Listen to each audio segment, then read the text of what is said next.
Hello everyone, welcome to our channel. In this video we are going to solve question number 6 to question number 9 6. Now in this question one relation is given that R is given by 1 2 comma 2 1 and it is defined on a set which is given by 1 2 3 and we have to show that this relation is symmetric but it is neither going to be reflexive nor symmetric. Okay, so let's see how to solve this. So for reflexive, what do we want for reflexive? The doublet should be in R. Okay, so you should have the doublets like if you have 1 1 2 2 3 3, if 1 1 2 2 3 3 all belongs to R, then it will become reflexive. But in this case, as you can see, no doublets are there. है क्या कोई doublet यहाँ पर? No doublets. Okay, so as you can see that A comma A does not belongs to R for any A that belongs to this set 1 2 3.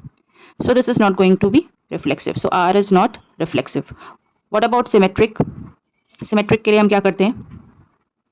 तो for symmetric you have to take if the pair AB belongs to R, then the pair BA should also belongs to R.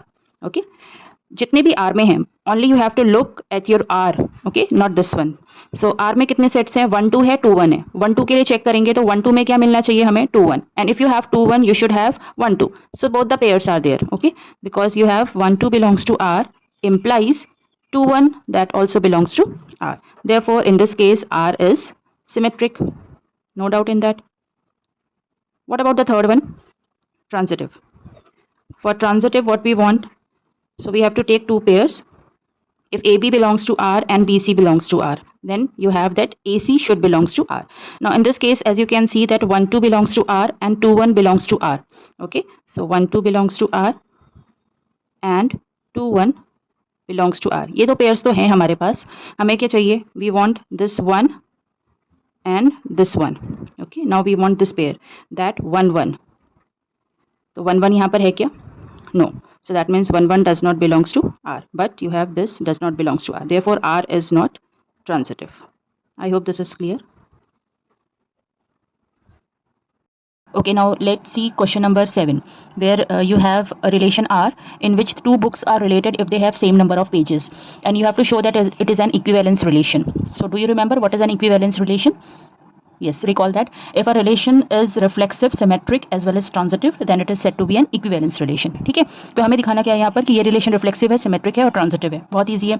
Reflexive कैसे बताएंगे? एक book है हमारे पास, उसमें जितने pages हैं उतने ही रहेंगे. That means X is related to X itself for every X that belongs to the set A. ठीक है, तो यहाँ पे हम लिखने वाले क्या हैं? X belongs to R for every X that belongs to E. Therefore, this relation is going to be reflexive. What about the symmetric? Symmetric में you have to take the pair XY, where XY belongs to R. If you have that pair XY belongs to R, that means X is related to Y. That means X and Y have same number of pages. अगर X और Y के पास same number of pages हैं, तो Y और X के पास भी same number of pages होंगे. इसका मतलब क्या हो जाएगा? इसका मतलब तो यही है कि YX भी R में होगा. तो ये relation हमारा क्या बन गया? Symmetric बन गया. Transitive के लिए क्या करोगे? You have to take two pairs. Take XY belongs to R and YZ belongs to R. So if you have XY belongs to R and YZ belongs to R, that means that XY have same number of pages and YZ also have same number of pages. तो हमारे पास तीन books ऐसे हैं जिसमें same number of pages हैं तीनों में. ठीक है, तो क्या हो जाएगा? X और Z भी रिलेट हो जाएगा, तो XZ belongs to R and therefore it becomes transitive. तो ये रिलेशन ऐसा है जो सिमेट्रिक भी है, रिफ्लेक्सिव भी है और ट्रांजिटिव भी है. तो ये क्या बन गया? Equivalence relation. I hope this is clear. Okay, so now come to question number 8 where a relation R is given on the pair AB where you have that absolute value of A minus B is even. So हम जब absolute value लेंगे तो हमें उसका क्या answer मिलेगा? Even. Absolute value में क्या होता है? हमेशा हमें जो भी वैल्यूज मिलती हैं that you get as a positive value. Okay, and it is defined on a set A. A हमारा क्या दिया है? 1 2 3 4 5. ए बहुत इंपॉर्टेंट होता है क्योंकि हमें ए को ही ध्यान में रख के बाकी एलिमेंट्स हमें निकालने पड़ते हैं आर के. So A is 1 2 3 4 5. You have to show that it is an equivalence relation. Equivalence का मतलब फिर से क्या हो गया यहाँ पर कि ये रिलेशन क्या होने वाला है? रिफ्लेक्सिव होने वाला है, सिमेट्रिक होने वाला है और ट्रांजिटिव होने वाला है. चलो देखते हैं एक एक करके. रिफ्लेक्सिव में हम क्या करेंगे? हमको दिखाना है कि डबलेट्स हमारे आर में आने चाहिए, सारे डबलेट्स. उसका मतलब क्या है? You have 1 1 2 2 3 3 4 4 5 5. So all should be there in your R. Relation में होने चाहिए ये सारे. ठीक है, एक एक करके सॉल्व करते हैं. तो हम इसको एक्सप्लिसिटली देखेंगे, एक एक करके देखते हैं. यहाँ पर क्या हो गया?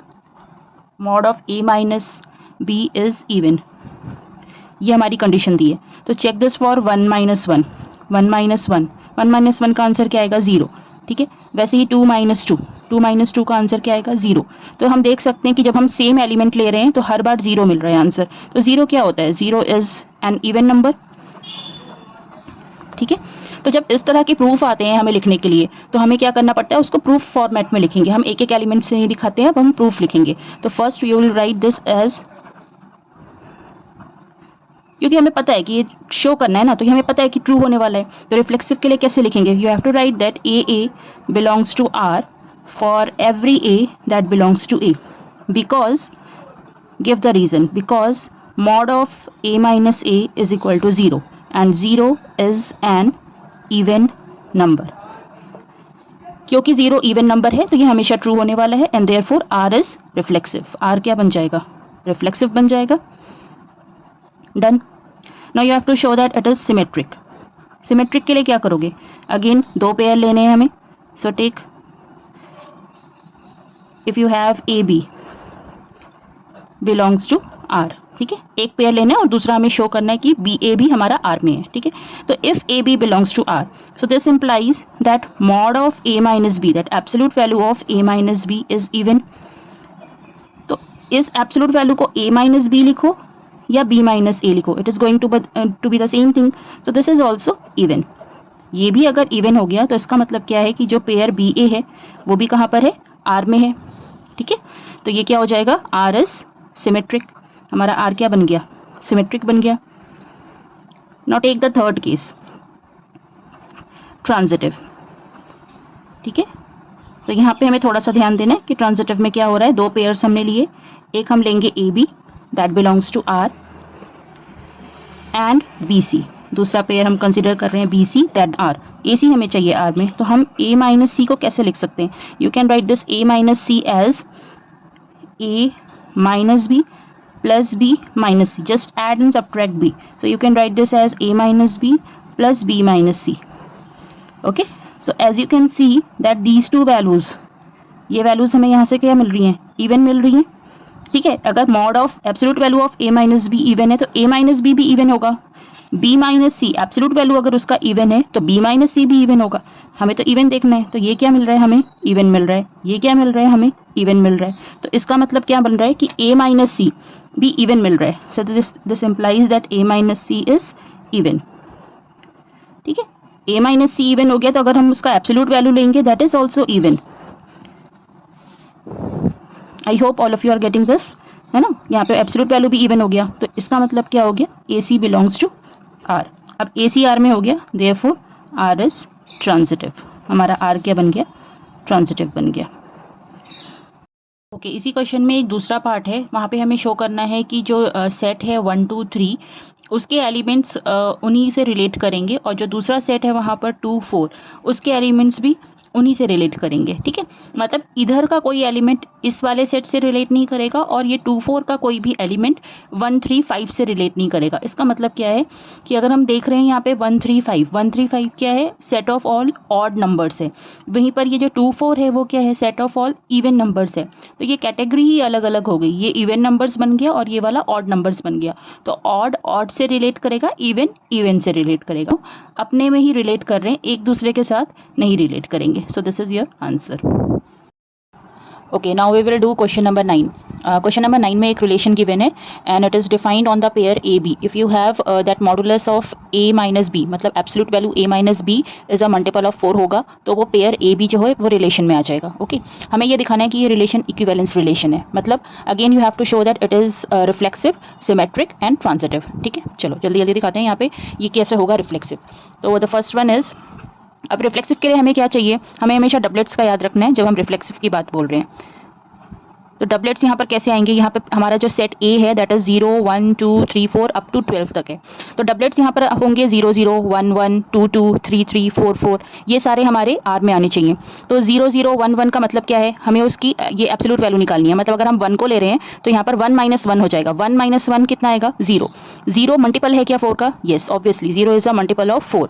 तो यहाँ पर जो हमारा सेट है 0,0 पेयर वो हमारा रिलेशन में आ जाएगा। इसी तरह से कोई भी हम नंबर पिक करते हैं इसमें से, सपोज 10 किया तो 10 माइनस 10 0 हो जाएगा। तो वो 0 कहाँ पर आ जाएगा, यहाँ पर, क्योंकि 0 जो है वो मल्टीपल ऑफ 4 है, वो रिलेशन में आ जाएगा। तो इस तरह से हम देख रहे हैं कि जो सारे नंबर्स हैं ये सेटिस्फाई कर रहे हैं इस प्रॉपर्टी को। तो हम डायरेक्टली लिख सकते हैं कि A belongs to R for every A that belongs to A, because modulus of A minus A is equal to 0, and 0 is a multiple of 4. Therefore, the relation R is reflexive. ठीक है, तो याद रखो बच्चों, जब भी show करना है कि ये रिफ्लेक्सिव होगा तो हमें इस तरह से प्रूफ करके दिखाना है उसको. ठीक है, सिमेट्रिक नंबर्स से नहीं दिखाना है, हमें प्रूफ करके दिखाना है उसको.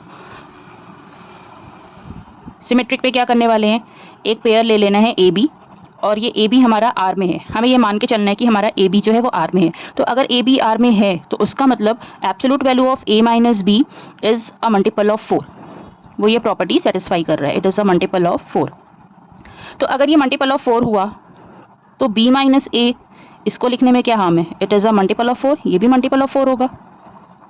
ठीक है, हम तो एब्सोल्यूट वैल्यू में चल रहे हैं. ठीक है, इसका मतलब क्या हो जाएगा, b comma A belongs to R. जब b कॉमा ए आर में हो गया तो r हमारा क्या बन गया, सिमेट्रिक बन गया. चलो, अभी जो इंपॉर्टेंट पार्ट है दैट इज ट्रांजिटिव. ट्रांजिटिव में हमें शो करना है कि अगर हमारा पेयर ए बी और बी सी दोनों ही आर में है तो हमें बताना पड़ेगा कि ए सी हमारा आर में होगा.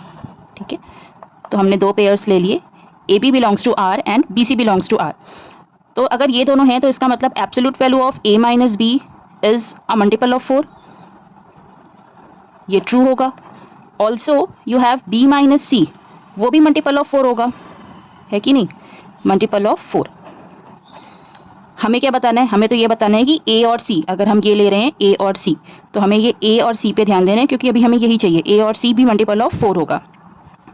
तो क्या करेंगे बच्चों, यहाँ पर ए माइनस बी जो है वो आपका मल्टीपल ऑफ 4 है, मतलब 4 की टेबल में आ रहा है, 4 से मल्टीप्लाई हो रहा है ना, तो 4m है. ठीक है, और b माइनस सी जो है वो मल्टीपल ऑफ 4 है फिर से, तो हम इसको कुछ और ले लेते हैं n.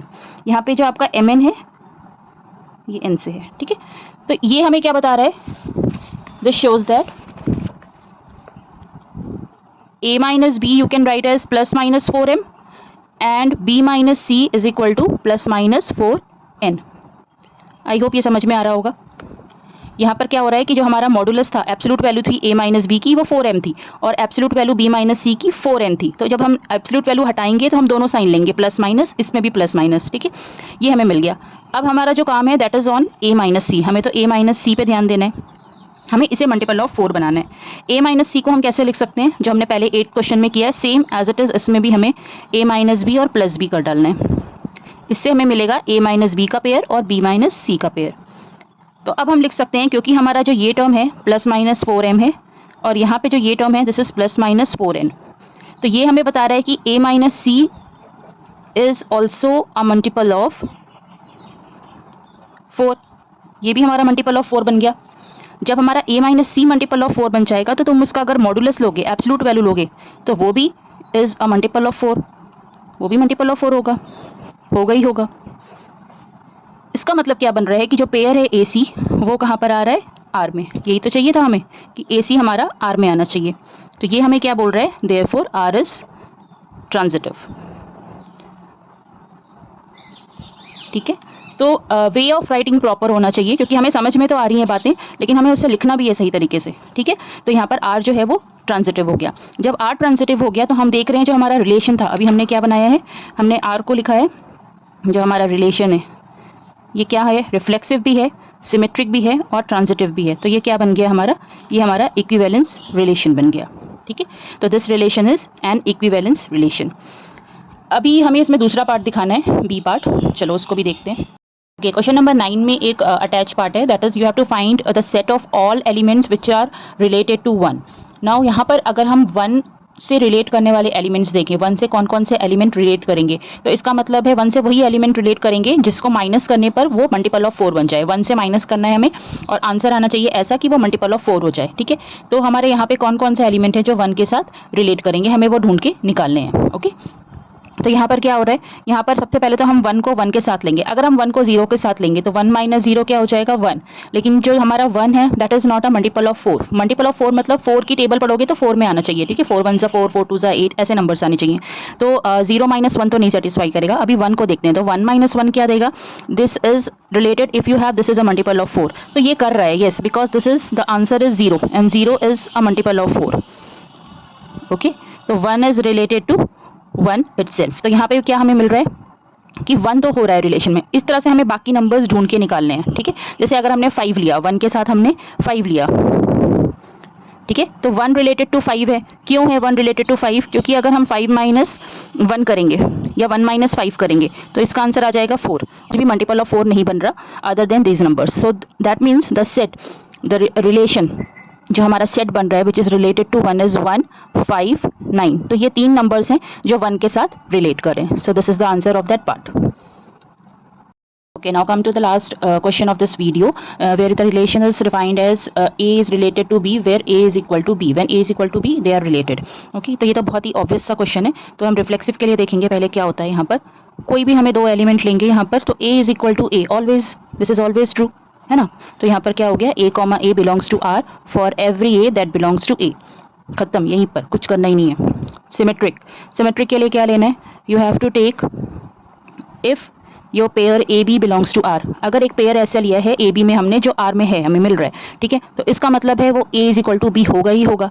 A is equal to be होगा तो बी इज इक्वल टू ए होगा ही होगा। कौन रोक सकता है ऐसा होने से, कोई नहीं, है ना। तो बी ए क्या हो जाएगा, आर में हो जाएगा। देयरफॉर आर इज सिमेट्रिक, ठीक है।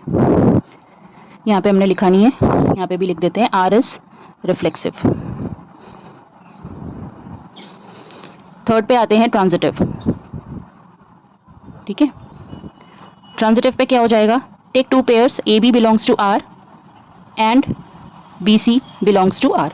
जब हमने दो पेयर्स ले लिए तो उसका मतलब है, और दोनों आर में लिए हैं, तो मतलब ये हो गया कि ए इज इक्वल टू बी हो रहा है और बी इज इक्वल टू सी हो रहा है, ठीक है। अब ए इज इक्वल टू बी है, बी इज इक्वल टू सी है, तो क्या हमें ए इज इक्वल टू सी नहीं मिल रहा है, बिल्कुल मिल रहा है यहाँ से। तो यहाँ से ए इज इक्वल टू सी हो गया। इसका सीधा सीधा मतलब बनता है कि जो ए सी पेयर है वो आर में है, तो आर क्या हो गया, ट्रांजिटिव हो गया ना। खत्म, खल्लास, यहीं पर कुछ सोचना ही नहीं है इसमें, इतना ऑब्वियस है ये क्वेश्चन, ठीक है। आर जो हो गया वो ट्रांजिटिव हो गया। तो ये रिलेशन हमारा कैसा बन गया, this relation is actually reflexive, symmetric and transitive. So this must be N equivalence relation, हो गया। अब इसी में वो दूसरा क्वेश्चन आ रहा है कि 1 के साथ वो सारे एलिमेंट बताओ जो 1 के साथ रिलेट करेंगे अकॉर्डिंग टू दिस रिलेशन, ठीक है। तो हमारा रिलेशन जो है वो हम देख लेते हैं क्या है, when A is related to B, when you have A is equal to B। तो ऐसा कौन सा एलिमेंट है जो 1 के साथ इक्वल होगा, 1 इटसेल्फ। तो दैट सेट इज ओनली 1, ठीक है। तो ये सेकंड पार्ट का आंसर है, जहाँ पे हमें वो सेट ढूंढ के निकालना था जो 1 के साथ रिलेट करे। सो 1, उसका आंसर है 1, ओके।